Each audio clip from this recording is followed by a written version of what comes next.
Acid और base को हमने एक्सप्लेन किया। अब थोड़ा और डिटेल में आउट ऑफ जाके थोड़ा और डिटेल में समझा रहा हूँ। जिन एग्जाम्पलों को हम सिंपल नहीं समझ सकते हैं उनको किन किन थ्योरी से हम पता करेंगे। तो एसिड और बेस को समझाने के लिए 3 थ्योरी दी गई। पहली थ्योरी है Arrhenius theory of acid and base. इस थ्योरी में कहा गया कि मान लो HCl एक कंपाउंड है और उसे वाटर की प्रेजेंस में आयनों में ब्रेक किया जाए तो ये ब्रेक होगा H positive plus Cl negative. तो ये कहा गया कि जो भी H प्लस आयन देगा, हाइड्रोजन आयन देगा, जो भी कंपाउंड वाटर की प्रेजेंस में हाइड्रोजन आयन देगा उसे हम कहेंगे एसिड। ओके।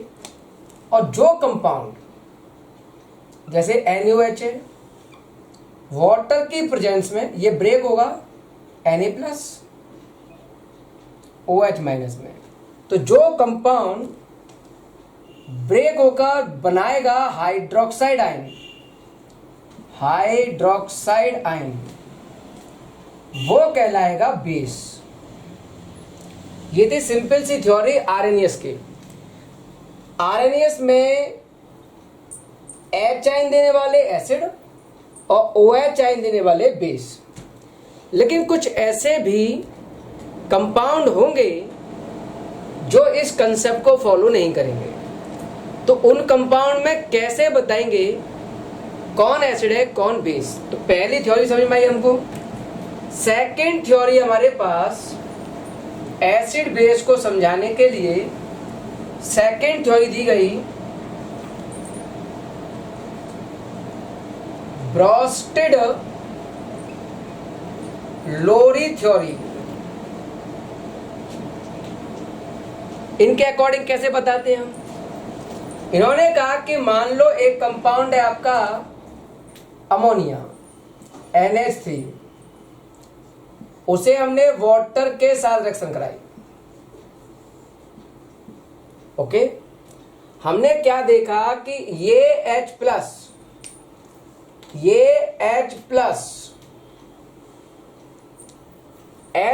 हमने दे दिया अमोनिया को। जब H प्लस हम अमोनिया को देंगे तो ये कन्वर्ट हो जाएगा NH4 प्लस और प्राप्त होगा OH माइनस। समझने की कोशिश करिए, ये प्राप्त हुआ। तो इस कंपाउंड ने H प्लस लॉस किए, इसने लॉस की H प्लस और इसने उस H प्लस को गेन किया। तो जो कंपाउंड H प्लस, इसको बोलते हैं प्रोटॉन, जो H प्लस को गेन करेगा, इसने H प्लस को गेन किया और किस में कन्वर्ट हुआ NH4 प्लस में। तो जो H प्लस को गेन करेगा वो कहलाएगा बेस। इसने क्या किया, H प्लस लॉस किया और इससे बना OH माइनस। तो हम लिखेंगे यहां इसने H प्लस को लॉस किया और जो H प्लस को लॉस करेगा वो कहलाएगा एसिड। ऐसा ब्रोस्टेड लोरी में कहा गया। एक और एग्जाम्पल समझाता हूं। यहां लिया मैंने NH3 और यहां लिया मैंने HCl, ये प्लस माना और इसने अपना H प्लस इसको दे दिया। तो ये कन्वर्ट किस में हुआ, NH3 ने H प्लस लिया तो कन्वर्ट हुआ ये NH4 प्लस और ये प्राप्त हुआ Cl नेगेटिव। ध्यान से सुनो, इसने H प्लस लॉस किया, H प्लस लॉस, तो ये कहलाएगा इस रिएक्शन के अंदर एसिड।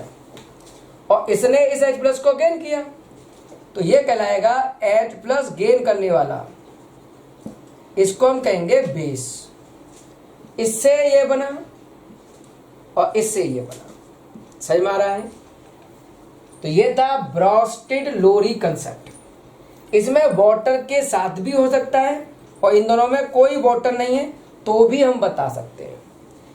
तीसरा कंसेप्ट था आउट ऑफ में लुईस थ्योरी। तीसरा कंसेप्ट है लुईस थ्योरी।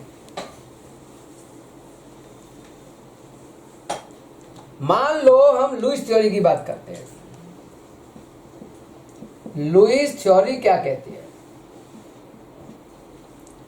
ध्यान से समझना। हमने एक कंपाउंड लिया BF3,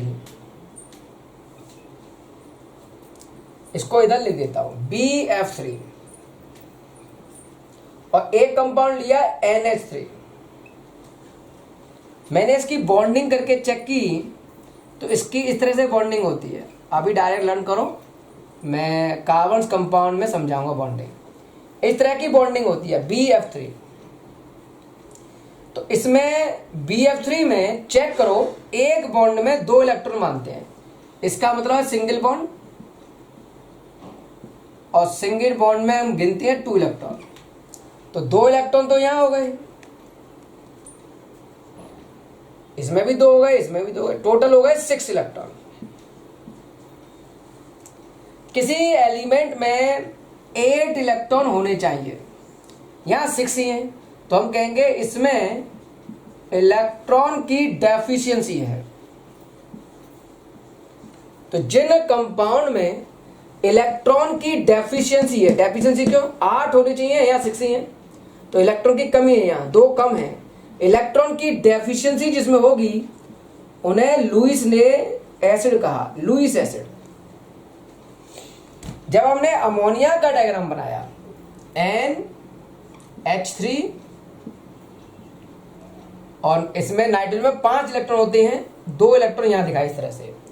तो देखो, आपके ध्यान से देखो, यहां बॉन्ड में 2 इलेक्ट्रॉन यहां है, 2 यहां है, 2 यहां है, तो 2 2 4 2 6 और 2 8 इलेक्ट्रॉन पूरे कंप्लीट है। और इसको बोलते हैं जो बॉन्डिंग में नहीं गया है, देखो ये बॉन्डिंग में जा रहे हैं, ये बॉन्डिंग में जो नहीं गया है इसे बोलते हैं लॉन पेयर। जिनमें लॉन पेयर इलेक्ट्रॉन होते हैं, lone pair electrons, lone pair electrons, तो ये कहलाएगा इलेक्ट्रॉन रिच।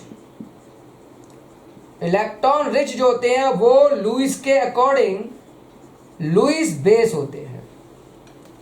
तो ऐसे कंपाउंड अगर ये बेस है, NH3 बेस है, तो हम कहेंगे सर आर्हेनियस ने कहा था कि बेस वो होते हैं जो OH देते हैं, इसमें OH है ही नहीं।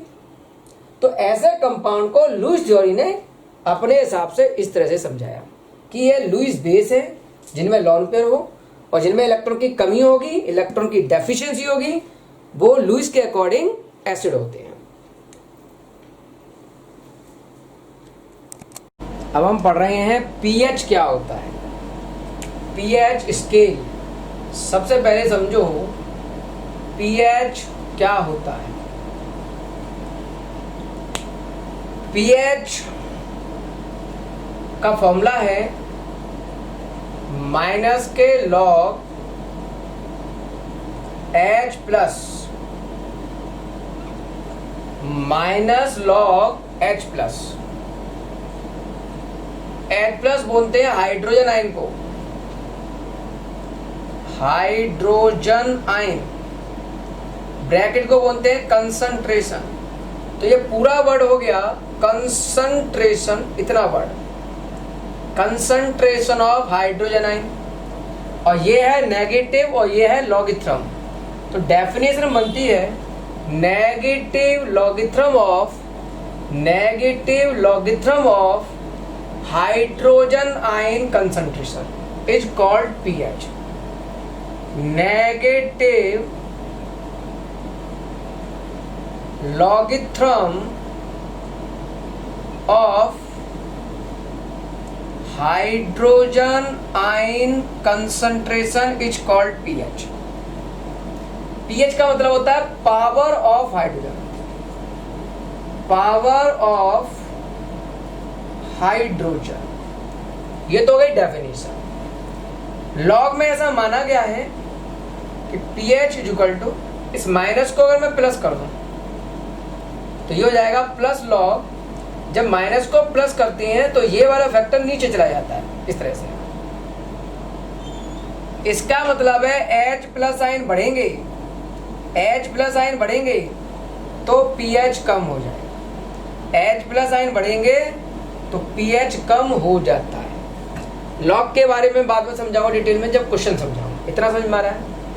अब हम पढ़ेंगे pH स्केल क्या होता है। pH स्केल, pH स्केल समझना है।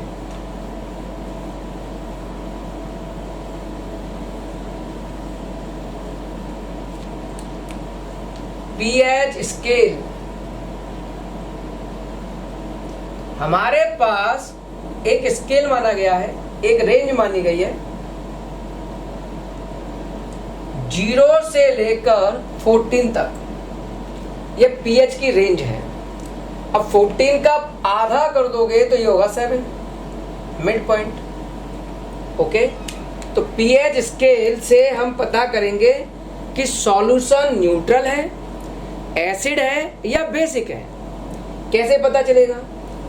जब किसी का pH, किसी सॉल्यूशन का pH 7 होता है, pH इक्वल टू 7, तो वो कहलाता है न्यूट्रल सॉल्यूशन। ध्यान रखना, न्यूट्रल सॉल्यूशन में H आयन की कंसंट्रेशन और OH आयन की कंसंट्रेशन इक्वल होती है, बराबर बराबर होती है, और ये वैल्यू 10⁻⁻7 मोल पर लीटर होती है। ओके, तो H आयन की वैल्यू या OH आयन की वैल्यू न्यूट्रल कंडीशन में 10⁻⁻7 मोल पर लीटर होता है। अब न्यूट्रल होता है वाटर, प्योर वाटर को हमने न्यूट्रल माना। ओके, जिसमें pH की वैल्यू 7 से कम हो, pH लेस देन 7, वो कहलाते हैं एसिड, एसिडिक सॉल्यूशन। यहां H आयन और OH आयन दोनों माने जाएंगे। एसिड है तो ये नहीं कि H आयन होंगे, उसमें OH आयन भी होंगे, लेकिन H आयन की संख्या ग्रेटर होगी OH आयन से, तो वो सॉल्यूशन कहलाएगा pH लेस देन 7 पर एसिडिक सॉल्यूशन। यहां आ जाओ, अगर pH की वैल्यू ग्रेटर देन 7 है तो ये कहलाएगा बेस या बेसिक सॉल्यूशन। इसका दूसरा नाम है एल्कलाइन सॉल्यूशन।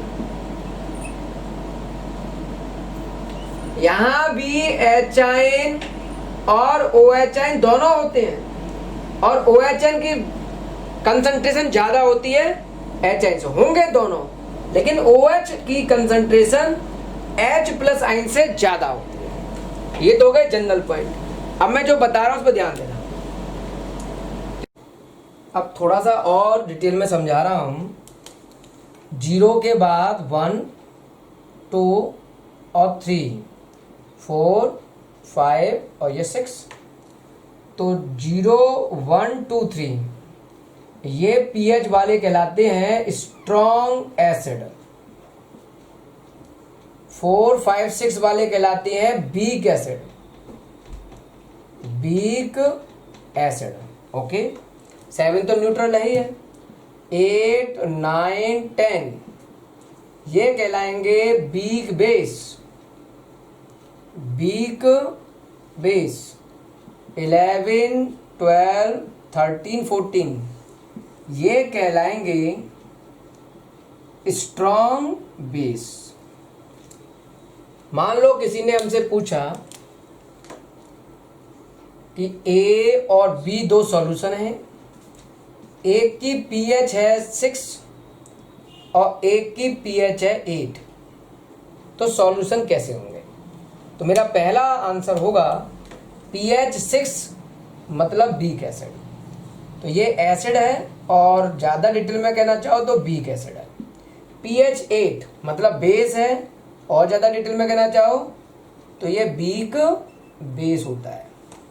ओके, मैं आपको एक फॉर्मूला दे रहा हूं, ध्यान सुनना। H आयन निकालने के लिए एक फॉर्मूला होता है 10⁻⁻ pH। तो H plus is equal to 10 की पावर माइनस पी एच, अब पी एच है 8 तो माइनस के 8 मोल पर लीटर। तो सॉल्यूशन बी के अंदर H प्लस आयन होंगे 10 की पावर माइनस के 8 मोल पर लीटर, और एच आयन की वैल्यू ए लिक्विड के लिए होगी 10 की पावर माइनस के 6 मोल पर लीटर। तो ए और बी में किसके H प्लस आयन ज़्यादा है? ये वैल्यू बड़ी है इस वैल्यू से, तो H प्लस आयन ए की वैल्यू बड़ी होगी H प्लस आयन बी की वैल्यू से। ओके, तो ये था आपका पीएच स्केल के बारे में, थोड़ा और डिटेल में समझते हैं। इंडिकेटर सॉल्यूशन क्या होते हैं? इंडिकेटर सॉल्यूशन से भी हम पता लगाते हैं कि कंपाउंड सॉल्यूशन एसिड है या बेस है। कैसे? अगर हम यहां सॉल्यूशन भर लें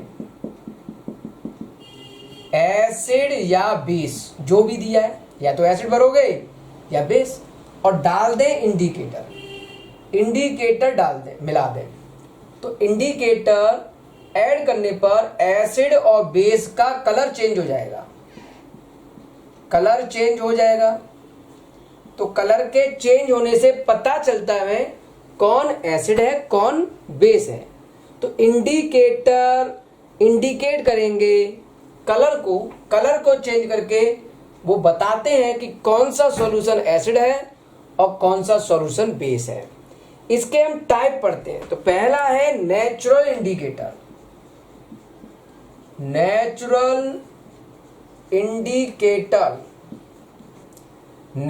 इंडिकेटर में हमारे पास 3 एग्जाम्पल आ रहे हैं। सबसे पहला है, मान लो लिटमस पेपर। तो हमारे पास पहला इंडिकेटर है लिटमस पेपर। ओके, अब जो लिटमस होता है वो क्या करता है? ब्लू लिटमस, पहले ही बता चुका हूं, ब्लू लिटमस को एसिड के कांटेक्ट में जब ब्लू लिटमस लाओगे तो ये कन्वर्ट हो जाएगा रेड लिटमस में, और रेड लिटमस को कन्वर्ट करना है ब्लू में, तो कांटेक्ट में लाइए base. Basic solution red litmus को ब्लू लिटमस में चेंज करेगा। तो नेचुरल इंडिकेटर में पहला एग्जांपल है लिटमस पेपर। दूसरा है हमारे पास रेड कैबेज CABBAG, पत्ता गोभी लाल कलर की। रेड जो पत्ता गोभी आती है, कैबेज आती है, उसको बारीक काट लो और उसे गर्म पानी में डाल दो तो उसका थोड़ा रंग आ जाएगा। ओके, और उसे हम बोलेंगे नेचुरल इंडिकेटर। अब ये क्या होगा उस पर ध्यान दो। ये आपका है, मान लो, रेड कैबेज का सॉल्यूशन इंडिकेटर, और जैसे ही हमने इसमें मिलाया एसिड, तो एसिड रेड कैबेज इंडिकेटर में मिलाने पर ये कलर देगा आपका रेड कलर का, या फिर पिंक, या फिर ऑरेंज। रेड, पिंक या ऑरेंज अगर कलर आ रहा है तो समझ जाओ वो एसिड है। अगर आप रेड कैबेज में का सॉल्यूशन ले लो, रेड कैबेज का सॉल्यूशन लिया इंडिकेटर, और इसमें मिलाते हो बेस। अगर आप बेस मिलाओगे तो ये कलर देगा ब्लू वायलेट, ब्लू या वायलेट कलर। ब्लू या वायलेट कलर आ रहा है तो हम कहेंगे वो बेस है। एक बात और ध्यान रखना, ऊपर लिख देता हूं, ये रेड कैबेज का सॉल्यूशन। अगर इसमें हम मिलाते हैं न्यूट्रल सॉल्यूशन, जैसे वाटर, न्यूट्रल में हमने माना वाटर, तो कलर आएगा ग्रीन या थोड़ा सा येलो। तो ग्रीन या येलो कलर आता है तो वो कहलाता है न्यूट्रल सॉल्यूशन वाटर। तो एक हो गया नेचुरल इंडिकेटर में लिटमस, और दूसरा हो गया रेड कैबेज। एक और होता है हल्दी। हल्दी क्या होती है? नेचुरल इंडिकेटर के एग्जाम्पल में आती है हल्दी। हल्दी पर ध्यान दो। हल्दी जो होती है, हल्दी जो होती है ये भी एक नेचुरल इंडिकेटर है। अब ये नेचुरल इंडिकेटर है तो ये कैसे काम करेगा ये थोड़ा सा हमको समझना है। हल्दी में अगर आप वाटर आ गया न्यूट्रल के अंदर, या फिर एसिड मिक्स करोगे तो ये येलो कलर का ही रहेगा। अगर हल्दी वाटर के साथ या एसिड के साथ येलो कलर देता है तो हल्दी वाटर के साथ और एसिड के साथ येलो कलर देगा। लेकिन यही हल्दी बेस के साथ, साबुन हो गया बेस, साबुन को हम बेस मानते हैं। अगर हम हल्दी का स्पॉट लगाओ कपड़े पर और साबुन रगड़ दें, मतलब बेस डाल दें, तो ये हो जाता है रेड कलर का। तो हल्दी एक नेचुरल इंडिकेटर है जो वाटर और एसिड में तो येलो कलर देता है और बेस के साथ ये देता है रेड कलर। तो ये था हमारे पास नेचुरल इंडिकेटर। ओके, अब दूसरा टाइप है हमारे पास synthetic indicator. Synthetic indicator, synthetic indicator ये लैब में तैयार किए गए केमिकल्स हैं। लैब में जो केमिकल तैयार होते हैं वो केमिकल हैं, इनको हम सिंथेटिक इंडिकेटर मानते हैं। हमारे पास दो एग्जाम्पल है इसके। एक एग्जाम्पल है फिनोप्थलीन और एक एग्जाम्पल हमने लिया है मिथाइल ऑरेंज। फिनोप्थलीन क्या करेगा?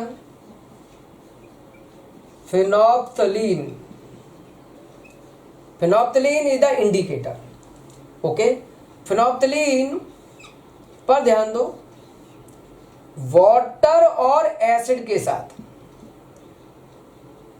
फिनोप्थलीन वाटर और एसिड के साथ कलरलेस होता है। कलरलेस, वाटर डालोगे फिनोप्थलीन में या एसिड डालोगे तो ये कलरलेस ही होगा, जबकि बेस में ये पिंक कलर देता है। फिनोप्थलीन वाटर और एसिड के साथ कलरलेस, कोई कलर नहीं देगा, ये पानी जैसा होता है। वाटर या एसिड डालोगे तो भी ये कलरलेस ही रहेगा, लेकिन बेस डालने पर ये पिंक होता है बेसिक मीडियम में। एक होता है मिथाइल ऑरेंज, इंडिकेटर का नाम है केमिकल मिथाइल ऑरेंज। ये वाटर और एसिड के साथ, मिथाइल ऑरेंज जो होता है वो वाटर और एसिड के साथ पिंक कलर देता है। कैसा कलर? पिंक। और मिथाइल ऑरेंज बेस के साथ वाटर और एसिड के साथ पिंक कलर देता है। अगर मिथाइल ऑरेंज को आप बेस में डालोगे या बेस को मिथाइल ऑरेंज में डालोगे तो आपको मिलेगा येलो कलर। तो ये कलर याद करने पड़ेंगे। तो ये हो गए आपके दो सिंथेटिक इंडिकेटर। तीसरा इंडिकेटर है हमारे पास, थर्ड टाइप का होता है, जिसको हम बोलते हैं ऑल्फैक्टरी इंडिकेटर। ऑल्फैक्टरी इंडिकेटर ये क्या है? ऑल्फैक्टरी इंडिकेटर के अंदर आता है ऑनियन का एक्सट्रैक्ट, प्याज का पीस के जो लिक्विड बनेगा उसे बोलते हैं हम, या हम कह सकते हैं vanilla extract. Vanilla extract, onion का extract, vanilla extract, clove oil, ये ऑल्फैक्टरी इंडिकेटर है। करेंगे क्या? एसिड और बेस में जब ऑल्फैक्टरी इंडिकेटर मिलाया जाता है तो ये उसकी गंध, ऑर्डर, उसकी स्मेल को चेंज करेगा। तो डिफरेंट टाइप की स्मेल दिखाई देगी, डिफरेंट टाइप की स्मेल दिखाई देगी तो उसे हम बोलेंगे ऑल्फैक्टरी इंडिकेटर, जो ऑर्डर और स्मेल को चेंज करके आइडिया देगा कि ये एसिड है या बेस होता है। हम पढ़ रहे हैं application of pH in daily life. Application of pH in daily life. इसका पहला कंसेप्ट हम सीखते हैं। पहला कंसेप्ट कर रहे हैं पीएच इन अवर डाइजेस्टिव सिस्टम। पीएच इन अवर डाइजेस्टिव सिस्टम।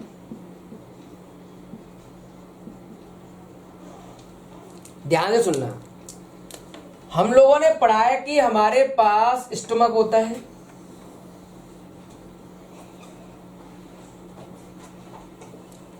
स्टमक में एक सेल होती है ऑक्सेंटिक सेल, बायोलॉजी में पढ़ाया था, और यह सीक्रेट करता है एसिड HCl, और ये एसिड खाने को डाइजेस्ट करने में हेल्प करता है, फूड को डाइजेस्ट करने में हेल्प करता है, और भी बहुत सारे फंक्शन बताए थे। फूड में जो बैक्टीरिया वगैरह आते हैं उनको मारता है।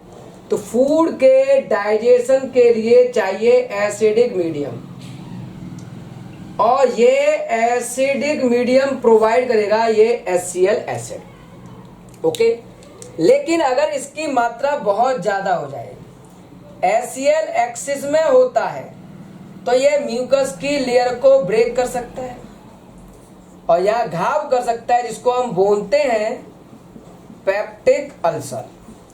और ज्यादा मात्रा में एसिड बन रहा है तो यहां हो जाएगी एसिडिटी की प्रॉब्लम। किसकी problem? Acidity,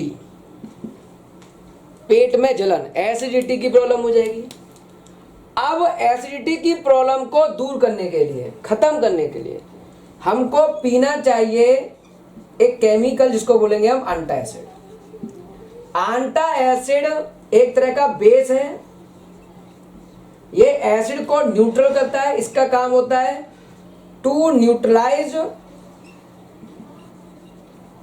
acid HCl। Acid को ये न्यूट्रलाइज करता है आंटा एसिड। और आंटा एसिड का सबसे बेस्ट एग्जांपल हम लेते हैं sodium hydrogen carbonate, baking soda, sodium hydrogen carbonate. तो इस तरह से आंटा एसिड को लेने से, बेसिक को लेने से हमारे स्टमक का जो एसिडिक करैक्टर है, जो एसिडिटी की प्रॉब्लम है, वो दूर हो जाती है। ओके, तो पहला यूज हो गया पीएच इन अवर डाइजेस्टिव सिस्टम। सेकंड यूज समझते हैं। पीएच का सेकंड यूज क्या है? सेकंड यूज है हमारे पास फॉर टीथ से रिलेटेड है, टीथ डिके। जब हम खाना खाते हैं तो माउथ के अंदर, मुंह के अंदर होता है शुगर, और माउथ में बैठे हुए बैक्टीरिया, माउथ में प्रेजेंट बैक्टीरिया इस शुगर को कन्वर्ट करते हैं लैक्टिक एसिड में। और लैक्टिक एसिड आएगा मुंह के अंदर, माउथ के अंदर लैक्टिक एसिड आएगा तो पीएच डाउन होगी, पीएच 7 से कम होता जाएगा। अगर मुंह के अंदर, माउथ के अंदर लैक्टिक एसिड ज्यादा बन जाए और उसकी पीएच बिलो हो जाए 5.5 से, तो ऐसी कंडीशन में ये लैक्टिक एसिड टीथ का जो इनेमल पार्ट है, इनेमल ऑफ टीथ, उसको डैमेज करेगा, उसे डिके कर देगा, और इस तरह से टीथ डिके शुरू हो जाएगा। इससे बचने के लिए क्योंकि ये एसिडिक इफेक्ट आ रहा है यहां, तो इस एसिडिक इफेक्ट को खत्म करने के लिए, न्यूट्रलाइज करने के लिए आपको टूथब्रश यूज करना पड़ेगा, टूथपेस्ट यूज करना पड़ेगा, टूथपेस्ट, कॉलगेट वगैरह। ये बेस होता है बेटा। क्या होता है? बेस। टूथपेस्ट बेस होता है। अब बेस जो होगा वो एसिड को क्या करेगा? न्यूट्रलाइज। इस तरह से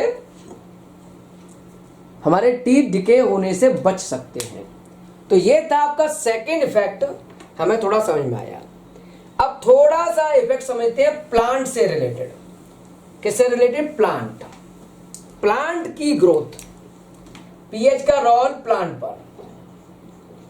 ध्यान रखना, जब pH 7 होता है मतलब न्यूट्रल pH, तो प्लांट की ग्रोथ बहुत अच्छी होती है। प्लांट की ग्रोथ बहुत अच्छी होती है। pH किसका सर? सॉइल का, मिट्टी का।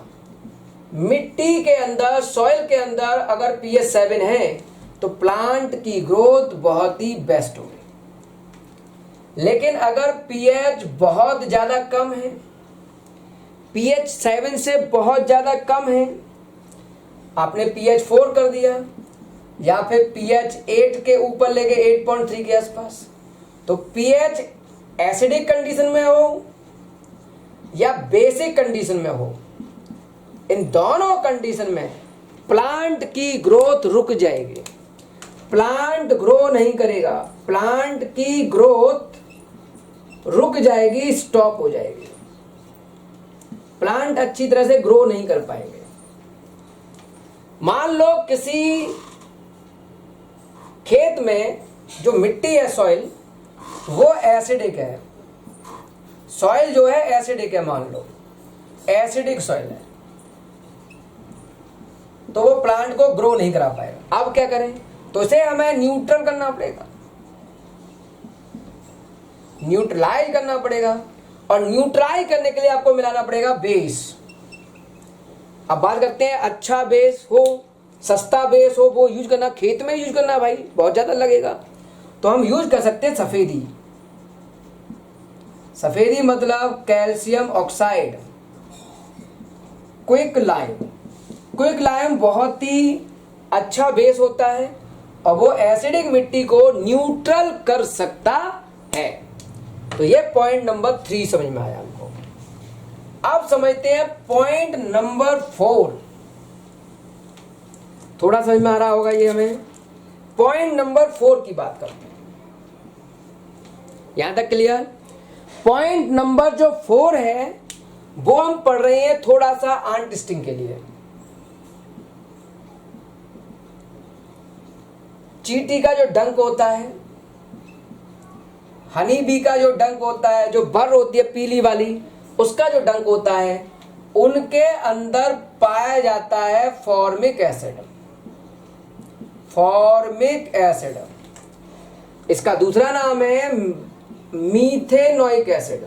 याद करना पड़ेगा, मीथेनोइक एसिड। इसका फॉर्मूला होता है HCOOH, फॉर्मिक एसिड का फॉर्मूला है। जब चींटी काट जाती है, बर काट जाती है, तो हमारी स्किन में आता है फॉर्मिक एसिड, जिसकी वजह से बहुत ज्यादा पेन होता है, बर्निंग सेंसेशन शुरू हो जाएंगे। बर्निंग सेंसेशन है, पेन है, वो स्टार्ट हो जाएगा। अगर कोई बर काट जाती है तो उसे बचने के क्या उपाय होंगे? तो पहला उपाय है, क्योंकि ये एसिड है तो उसे न्यूट्रलाइज कर दो। न्यूट्रलाइज करो बाय बेस। अब बेस हम यूज कर सकते हैं, तो आप एक काम करें, रबिंग कर दो, रबिंग कर दो, रगड़ दो, रबिंग कर दो सोप, साबुन रगड़ दो। साबुन बेस होता है, साबुन रगड़ सकते हो, एक तरीका। दूसरा, स्किन को थोड़ा गर्म करो, तो आप कर सकते हो थोड़ा सा हॉट मेटल लो, उसे थोड़ा इस तरह से घिसो, थोड़ा गर्म हो जाता है, वो घिसने पर उसे स्किन पर लगा दो। या आयोडेक्स वगैरह जो पेन किलर होती है, मूव है जो पेन किलर होती है, वो लगा दो। वो थोड़ा स्किन को गर्म करेगा और गर्म होके फॉर्मिक एसिड स्किन से उड़ जाएगा। तो ये तरीका आप यूज कर सकते हो। ओके, एक चीज ध्यान रखना, जो ब्लैक बी होती है, ब्लैक बी मतलब भौरा, देख लेना भाई भौरे को क्या कहते हैं।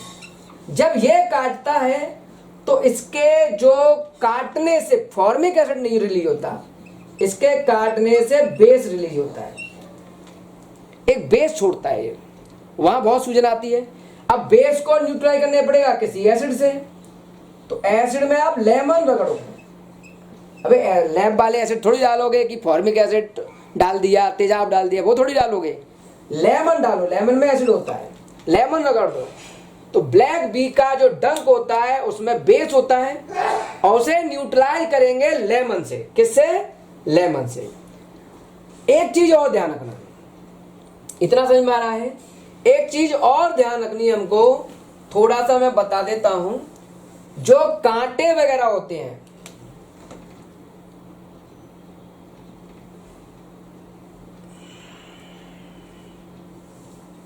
नीटल प्लांट होता है, उसकी sting, nettle leaf, nettle NETT, nettle leaf sting, कांटे कह सकते हो।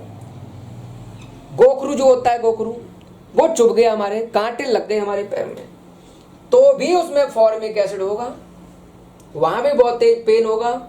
उसके लिए भी आपको साबुन, आयोडेक्स वगैरह लगा देनी चाहिए। दूसरा, कुछ प्लेनेट,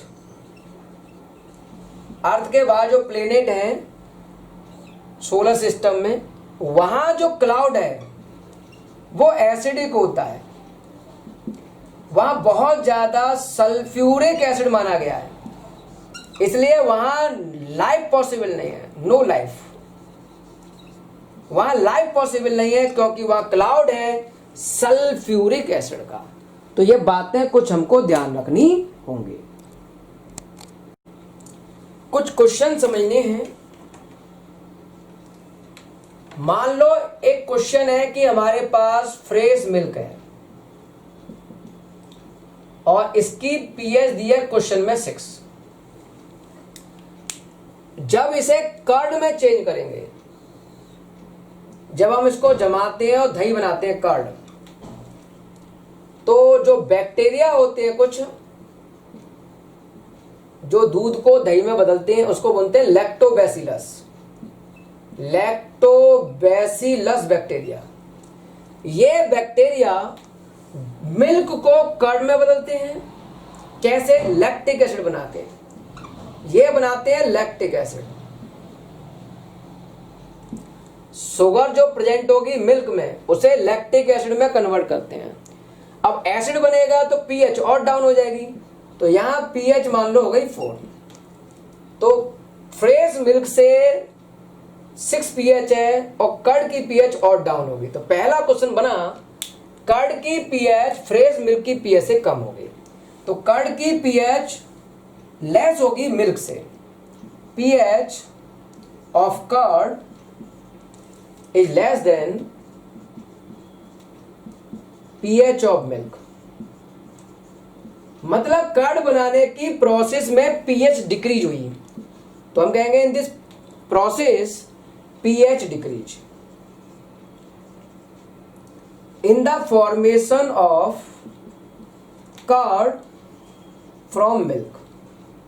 इतना हमको समझ में आया। अब एक और पॉइंट है यहां, एक मिल्कमैन ने मिल्क के अंदर जिसकी पीएच 6 थी, उसके अंदर मिक्स कर दिया बेकिंग सोडा, बेकिंग सोडा मिला दिया। अब कर्ड बनने में टाइम ज्यादा क्यों लग रहा है? एक्चुअल में बेकिंग सोडा मिलाने पर अगर हमें कर्ड बनाना है मिलाने के बाद, तो यहां टाइम ज्यादा लगता है, टाइम मोर। ऐसा क्यों? एक्चुअल में बेकिंग सोडा बेस है। मान लो इसकी पीएच हमने मानी 8, मान ली पीएच 8। अब इन दोनों की मिलाने पर पीएच ज्यादा हो गई, 8 हो गई, पीएच 8 हो गई, बेसिक हो गया। पहले 6 से 4 में जा रहा था, 6 से 4 में मान लो 1 घंटा लगता था, मान लिया। अब तो हमें 8 से 4 करना है, तो पहले वो 8 से 6 में आएगा, पहले 8 से 6 में आएगा, फिर 6 से 4 में आएगा, तो यहीं टाइम लग गया पहले, फिर और टाइम लगेगा, इसलिए टाइम थोड़ा अधिक लगेगा क्योंकि ये अब बेसिक सॉल्यूशन हो गया है। ओके, एक क्वेश्चन और समझा रहा हूं।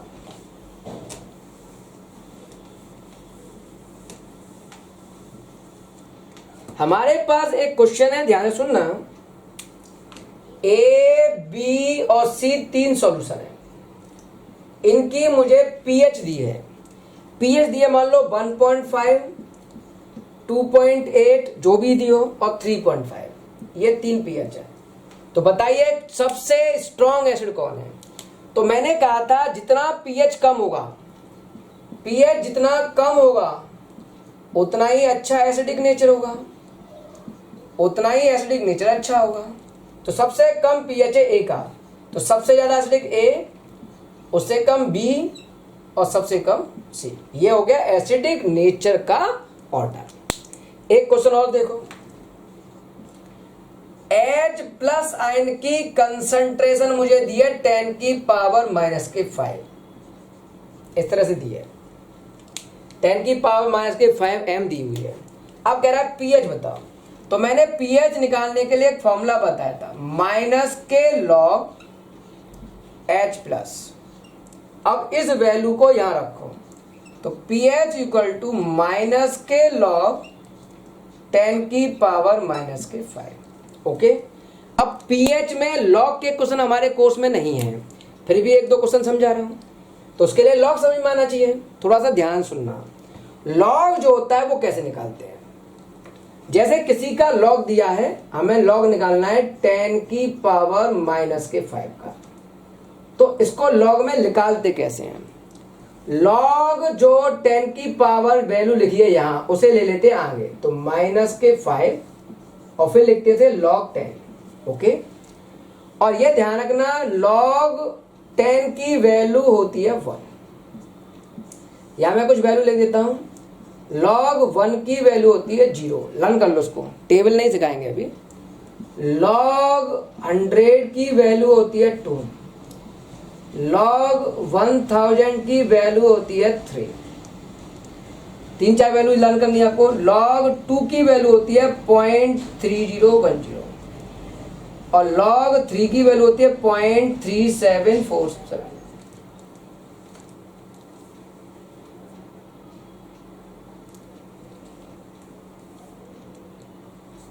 ओके, अब मैं जो कह रहा हूं उस पर ध्यान दो। ये वैल्यू -5 है और log 10 की वैल्यू 1 है, तो इंटू 1, तो ये वैल्यू हो गई -5। तो यहां pH की वैल्यू आएगी, माइनस ये लगा हुआ है और पूरे की वैल्यू लिखी मैंने -5, तो माइनस माइनस हो गया प्लस, तो pH इक्वल टू +5। ऐसे निकालेंगे pH के न्यूमेरिकल्स। कोर्स में नहीं है, वैसे करना चाहो देख लेना। अब हम एक क्वेश्चन और समझा रहे हैं, एक क्वेश्चन और समझो, ये मैं थोड़ा रफ कर दिया। मान लो एक सॉल्यूशन है और उसकी pH हमने डिक्रीज की। मान लो pH पहले थी 3 और डिक्रीज करके हमने कर दी pH 2। तो पूछा है what is the effect on H plus concentration. तो सबसे पहले आप समझो pH 3 पर H आयन कंसंट्रेशन कितना होगा और pH 2 पर H प्लस कंसंट्रेशन कितना होगा। जब pH 3 था तो H प्लस निकालने का तरीका बताया था मैंने 10 की पावर माइनस के pH। तो H प्लस इनिशियल ये हो गया 10 की पावर माइनस के 3। ओके, इस वाले सॉल्यूशन की बात करें, pH की वैल्यू 2 और H प्लस आयन का फॉर्मूला है हमारे पास, फाइनल कह देता हूं मैं इसको, 10 की पावर माइनस के pH मतलब 10 की पावर माइनस के 2। ओके, तो 10 की पावर -3 से 10 की पावर -2 हो गया। अब उसने पूछा कितना चेंज आया, तो देखो pH घट रहा है, अगर pH डिक्रीज होगा तो H प्लस आयन इंक्रीज होगा। अब वो पूछ रहा है कितना इंक्रीज होगा, तो H प्लस आयन कितना इंक्रीज होगा अगर ये निकालना है तो हम लिखते हैं H plus final upon H plus initial. Final value 10 की पावर -2 है और इनिशियल वैल्यू 10 की 3 है, तो ये वैल्यू आ गई 10। तो H plus ion increase by 10 times, 10 times increase माने जाएंगे।